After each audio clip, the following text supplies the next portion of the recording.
Welcome back. It's nearly 7:45. If you want to save the planet, then give people with fewer children tax breaks. That's one of the suggestions from Spring Watch presenter Chris Packham, who joins us from Southampton this morning. Good morning, Chris. Exactly what point were you trying to make with your comments over the past few days?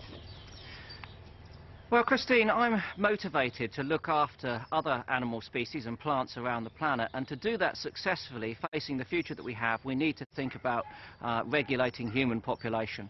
At the moment, we're looking at 7 billion people sometime next July. 211,000 people will be born today, and the population is increasing to such an extent that there won't be enough resources for us, and therefore there won't be enough resources for all of the other creatures that I'm so fond of.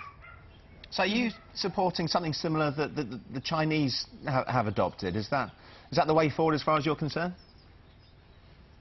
No, it isn't. I'm far more interested in carrot than stick. The Chinese were regulated to the extent that they were told they could only have one child per family, and this didn't work. There were all sorts of negative aspects to that.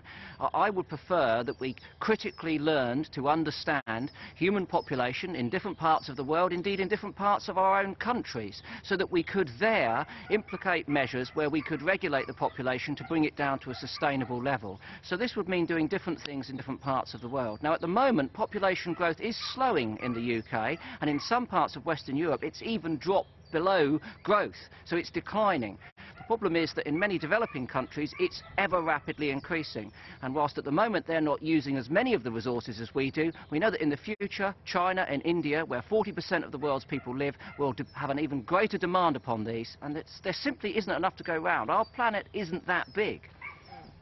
But then, you know, we are living longer, of course, as well, Chris. So what happens if we have a falling birth rate? We don't have any young people to look after our old people.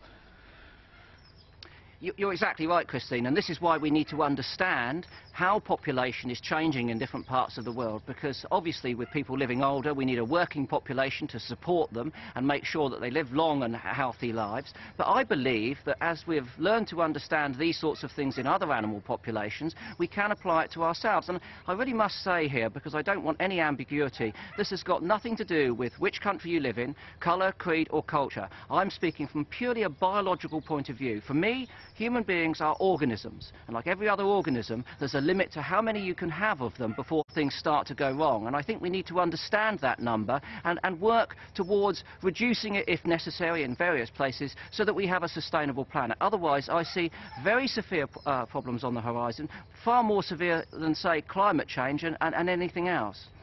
Interesting points, Chris. We'll have to leave it there. Looks like spring has very much broken. You must be in raptures.